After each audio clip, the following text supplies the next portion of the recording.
Bonsoir les amis, nous sommes le mercredi 26 août 2020 et ce soir je vais essayer de vous faire deux émissions parce que celle-là je voudrais bien la spécifier sur les masques parce que ce gouvernement nous impose les masques partout, en entreprise à partir du 1er septembre et j'espère sur tous les plateaux de télé et parce que sinon on ira devant les tribunaux, hein, messieurs les journalistes, faut pas vous croire au-dessus du lot, hein, vous êtes des personnes lambda tout comme moi, donc si les masques sont obligatoires dans des lieux clos, eh ben, vous en porterez. Hein. Vous n'êtes pas immunisé contre le Covid, vous n'êtes même pas immunisé contre la stupidité, donc imaginez.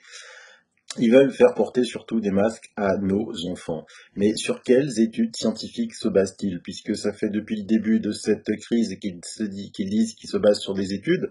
On l'a vu pour l'hydroxychloroquine, bien que aujourd'hui, je pense que c'est par lot de 3 études qui sont publiées sur les bienfaits de l'hydroxychloroquine contre le Covid et le gouvernement fait toujours la sourde oreille. Vous savez pas lire, il y a quelque chose qui va pas, ou franchement les Français réveillez-vous, quoi. Vous voyez pas que on se moque de vous, on se moque de vous.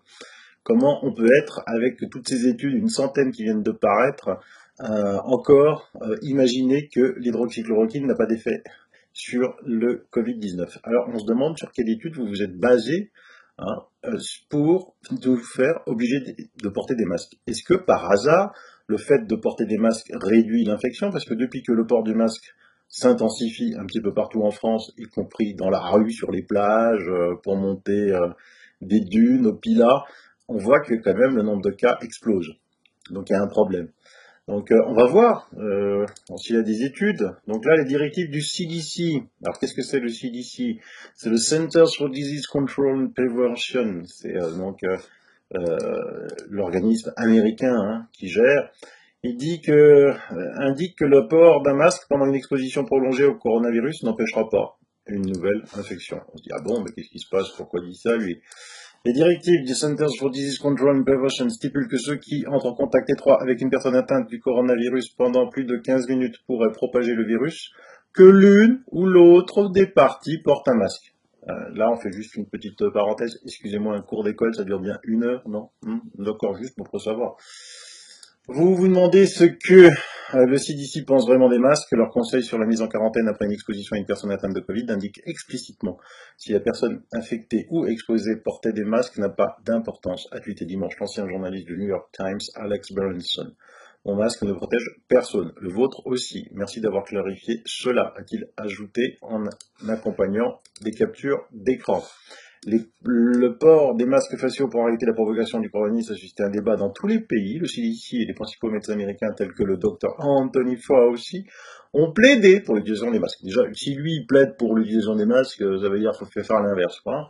Parce que c'est aussi lui qui a interdit l'hydroxychloroquine, c'est aussi lui qui est pro-vaccin de Bill Gates, c'est aussi lui qui est pro-remdesivir, on a encore vu dans les études d'hier, qui n'apportent rien, affirmant qu'ils sont essentiels. Il dit que c'est essentiel. Ah bon? Pourtant, le CDC a publié une méta-analyse en mai 2020. Je vous parle pas de mai 1940, hein, mai 2020. De 14 essais contrôlés et prolongés étudiant les effets de l'utilisation de masques. L'étude n'a trouvé aucune réduction du taux de cas de grippe. Virus de la grippe, virus du coronavirus, c'est stricto sensu la même chose. C'est-à-dire en termes de taille, hein, confirmé, et en termes de propagation, confirmé en laboratoire. Et donc on y va sur cette étude, méta-analyse. Je vous la mets, hein, dans les liens. Hein. Je l'ai donc traduite en français. Il y a eu 3 pandémies de grippe au XXe siècle, et il y en a une jusqu'à présent au XXIe siècle. Les autorités sanitaires locales, nationales et internationales mettent régulièrement à jour leurs plans pour atténuer la prochaine pandémie de grippe et la lumière des dernières données disponibles sur l'efficacité des diverses mesures de contrôle pour réduire la transmission. Ici, nous passons en revue la base de preuves sur l'efficacité des mesures de protection individuelle, non pharmaceutiques et des mesures d'hygiène environnementale dans les milieux non sanitaires et discutons de leur inclusion potentielle dans les plans d'épidémie. Bien que les études mécanistes soutiennent l'effet potentiel de l'hygiène des mains ou des masques faciaux. Les preuves de 14 essais contrôlés, randomisés de ces mesures n'ont pas soutenu un effet substantiel sur la transmission de la grippe confirmée en laboratoire. Nous avons également trouvé des preuves limitées sur l'efficacité de l'amélioration de l'hygiène et du nettoyage environnemental. Nous avons identifié plusieurs lacunes majeures dans les connaissances nécessitant des recherches plus approfondies, le plus fondamentalement une meilleure caractérisation des modes de transmission de personne à personne. Et donc en fait, dans cette étude sur les masques faciaux, si on prend l'item des masques faciaux, qu'est-ce qu'ils disent? Ils l'ont étudié en live. Une étude a évalué l'utilisation de masques parmi les pèlerins d'Hostellerie pendant le pèlerinage du Hajj et n'a rapporté aucune différence majeure dans le risque d'infection par le virus de la grippe confirmé en laboratoire dans le groupe témoin ou masque. C'est bien une étude randomisée, comme ils en voulaient pour l'hydroxychloroquine. 2 études en milieu universitaire ont évalué l'efficacité des masques faciaux pour la protection primaire en surveillant l'incidence de la grippe confirmée en laboratoire chez les résidents des résidences étudiantes pendant 5 mois. La réduction globale du syndrome grippal ou des cas de grippe confirmés en laboratoire dans les groupes de masques faciaux n'était pas significative dans les 2 études.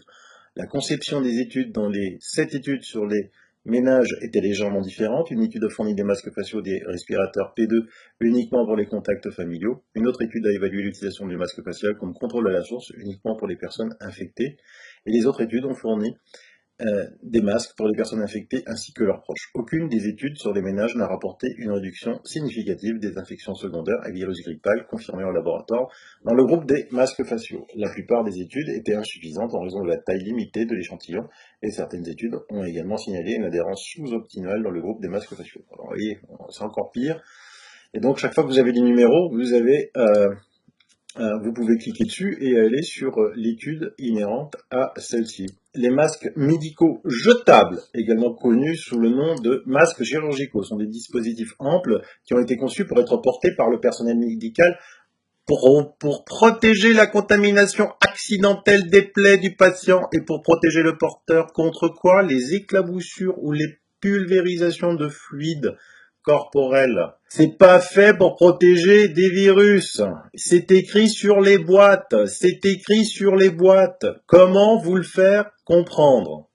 Il existe des preuves limitées de leur efficacité dans la prévention de la transmission du virus de la grippe, que ce soit lorsqu'il est porté par la personne infectée pour le contrôle à la source ou lorsqu'il est porté par des personnes non infectées pour réduire l'exposition.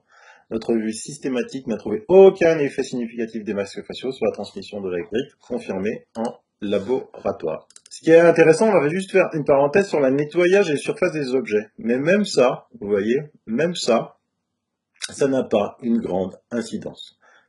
Ça a par contre une incidence sur les gastro-entérites, effectivement. Donc je vous laisserai lire l'article. Pour vous convaincre de ça, si vous connaissez quelqu'un qui possède une cigarette électronique, parce que ce qu'on respire dans une cigarette électronique et ce qu'on insuffle, c'est des volutes de fumée assez gigantesques, c'est exactement la même chose que l'air. Écoutez, vous avalez, vous mettez votre masque, et puis vous parlez, sans souffler l'air, vous parlez. Vous allez voir, toutes les volutes vont partir dans tous les sens, vers vos yeux, vers le bas, surtout vers les côtés. C'est facile à faire. Donc si ces volutes de feu partent dans tous les sens et elles s'étalent, vous allez voir le rayon que ça fait. C'est pareil pour le Covid, ça vous protège de rien. Et puis si vous voulez faire l'inverse, je sais pas moi, poncer du plâtre, je vous l'avais dit l'autre jour, donc quelqu'un l'a fait, poncer du plâtre. Voilà, regardez, vous poncez du plâtre avec un masque chirurgical. Regardez le plâtre, et le plâtre c'est bien plus gros, les particules de plâtre, c'est bien plus gros que le Covid, puisque le Covid c'est 0,1 micron, 0,1 micron.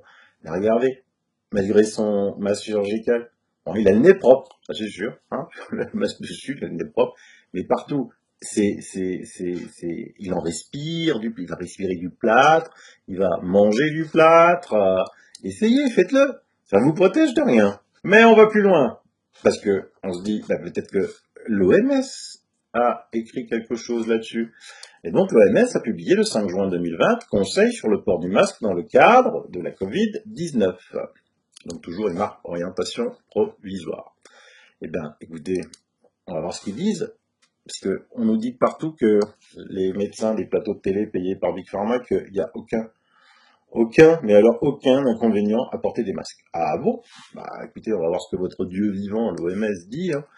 Dans le grand public, le port du masque par des personnes en bonne santé peut notamment présenter des désavantages suivants. Risque potentiel accru d'autocontamination dû au fait de manipuler un masque facial puis de se toucher les yeux avec des mains contaminées.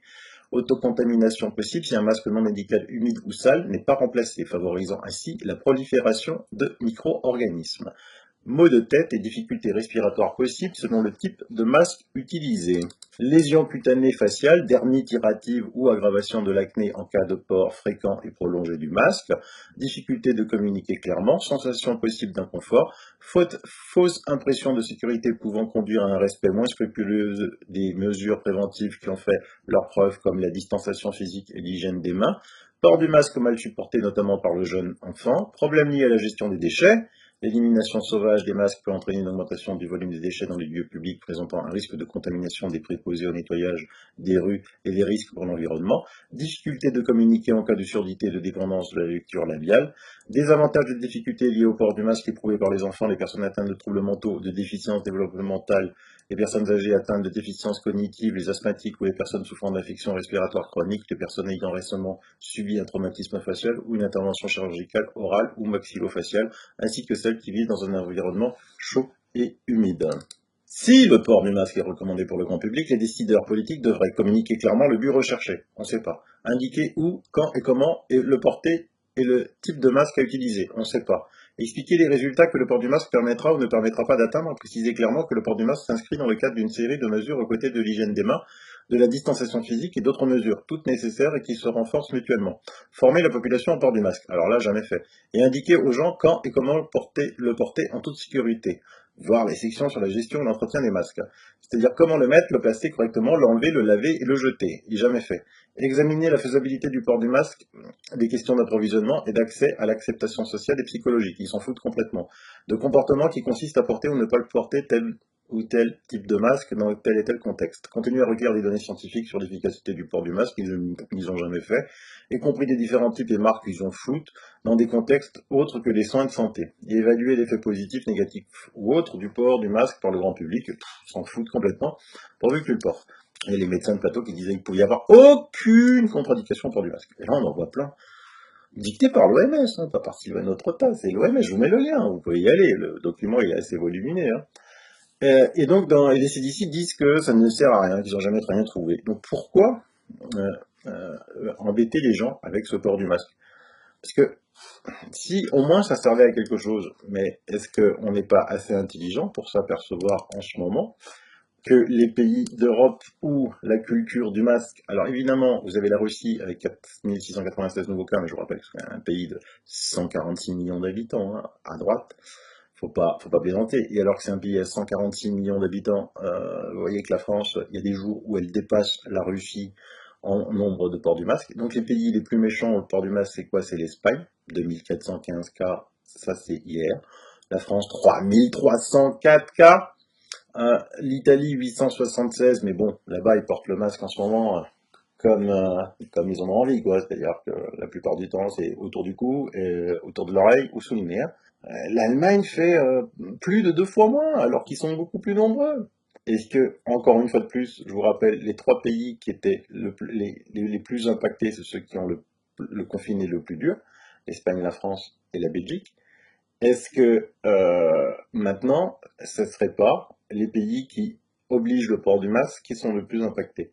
Et comment il peut y avoir, on peut le comparer, et comparons tout ce qui est comparable, la Suède, aucun masque. Il y a eu hier 160 nouveaux cas. En France, il y a eu 3304 cas. En France, hier, il y a eu 16 morts. En Suède, 0. En France, il y a 410 cas critiques en réanimation. En Suède, il y en a 22. Alors certes, vous allez me dire que en France, il y a 468 décès pour le Covid par million d'habitants. En Suède, il y en a 575. Oui, oui. Mais là, je vous ai déjà dit qu'en France, on ne compte pas les morts indirects du Covid. En Suède, il n'y en a pas des morts indirects du Covid. Les gens ont été soignés, tout ça. Il n'y a aucun souci. Là, en France, ça commence à venir. Hein. Au moins 1800 personnes décédées à domicile en France. Le chiffre est attendu et craint par les autorités sanitaires. Selon l'INSERM, entre le 1er mars et le 31 mai, 1800 personnes sont décédées chez elles à cause du Covid. Vous savez, mais restez chez vous, prenez un Doliprane, ça ira bien. Et donc je vous laisse l'article. En avril, le syndicat des médecins généralistes MG France avait déjà estimé, à partir d'une enquête menée auprès de ses adhérents, que le virus pourrait avoir entraîné environ 9000 décès à domicile entre le 17 et le 19 avril. Entre le 17 mars et le 19 avril, 9000. Et en plus, ça c'est des décès à domicile. Je vous parle pas maintenant des maladies longues, des cancers ou qui n'ont pas pu être traités en hôpital, et qui là aussi vont venir progressivement se rajouter dans les morts indirectes du Covid. Hein. Et donc, comme on parlait de la Suède, eh ben, la Suède bat le coronavirus en raison de l'immunité généralisée après avoir refusé de verrouiller son pays. La Suède qui, de manière controversée, oh là là, je vous rappelle, regardez mes anciennes émissions, comment on tirait à boulet rouge sur la Suède, qu'ils étaient complètement fous, qu'ils allaient avoir des millions de morts parce qu'ils n'avaient pas fait de lockdown, qui n'a jamais mis en lockout et a rejeté l'utilisation de masques, actuellement un taux de cas sur 14 jours de 36,6 pour 100 000. En France, ce taux est de 59,8 pour 100 000 malgré la mise en œuvre d'un verrouillage strict et de mesures de masques strictes.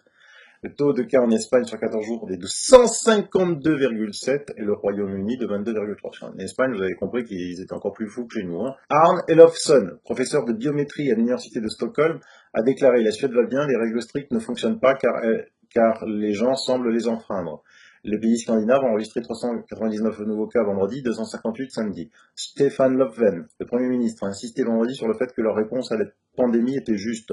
Il a déclaré au journal Dagens Nyheter: la stratégie que nous avons adoptée, je pense qu'elle est juste pour protéger les individus, limiter la propagation de l'infection. Ce qui a été le plus discuté est que nous avons fait différemment en Suède, c'est que nous n'avons pas fermé les écoles. Maintenant, il y a pas mal de gens qui pensent que nous avons eu raison. Dès le début de l'épidémie, la Suède a introduit des règles volontaires de distanciation sociale, volontaires, basées sur le volontariat. Ils font confiance aux gens, eux.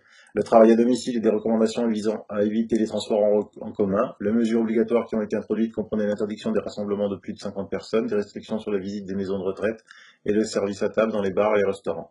Cependant, la décision de ne pas verrouiller a eu des conséquences, un total nettement plus élevé que ses voisins, ouais d'accord, mais là aussi on compte pas les morts indirectes.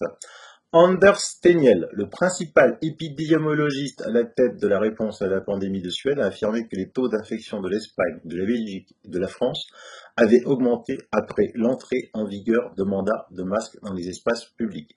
Il a déclaré la semaine dernière: la croyance que les masques peuvent résoudre notre problème est très dangereuse. Alors c'est qui ce principal épidémiologiste? C'est un négationniste, c'est encore quelqu'un d'extrême droite, c'est un nazi, c'est un fou allié, c'est quoi? Vous allez dire quoi? On peut en discuter ou on peut pas en discuter?